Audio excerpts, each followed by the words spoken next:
Hello' everyone, আমি আগৰ ভিডিঅ'ত পঢ়িছিলোঁ বংগ বিভাজনৰ বিষয়ে আৰু আজি আমি পঢ়িম স্বদেশী আন্দোলনৰ বিষয়ে।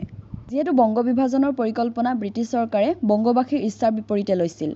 বংগবাসীয়ে বুজি পাইছিল যে বংগ বিভাজন কাৰ্যকৰী কৰিলে বঙালী জাতিৰ ঐতিহ্যত আঘাত হ'ব, লগতে হিন্দু মুছলমানৰ মাজত সম্প্ৰীতি বিনষ্ট হ'ব।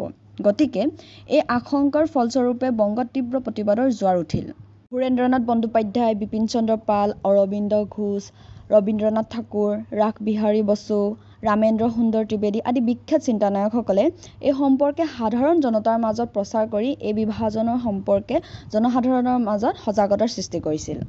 বিভিন্ন সংবাদ পত্ৰ, পত্ৰিকা, সভা সমিতি আদিৰ জৰিয়তে জনগণক সজাগ কৰিছিল। বিদেশী বস্তু বৰ্জন আৰু স্বদেশী বস্তু গ্ৰহণৰ সিদ্ধান্ত লৈছিল। এই আন্দোলনকে স্বদেশী আন্দোলন বুলি জনা যায়। এতিয়াৰ দৰে ব্ৰিটিছ শাসনকালৰ সময়ছোৱাত ইউটিউব, ফেচবুক বা টিভি নাছিল, যাৰ দ্বাৰা সাধাৰণ মানুহক বংগ বিভাজন সম্পৰ্কে সজাগ কৰিব পাৰে।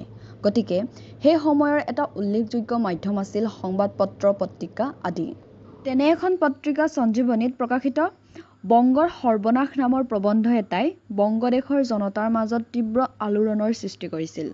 বংগ বিভাজনৰ প্ৰস্তাৱটোক বিৰোধিতা কৰাৰ উদ্দেশ্যে প্ৰথমখন প্ৰতিবাদী সভা 14 জুলাই 1905 চনত খুলনা নামৰ ঠাইত অনুষ্ঠিত হৈছিল। এনেদৰে বিভিন্ন ঠাইত বিভিন্ন প্ৰতিবাদী সভা অনুষ্ঠিত হোৱাৰ লগতে স্কুলৰ ছাত্ৰ-ছাত্ৰীও আন্দোলনত ভাগ লৈছিল।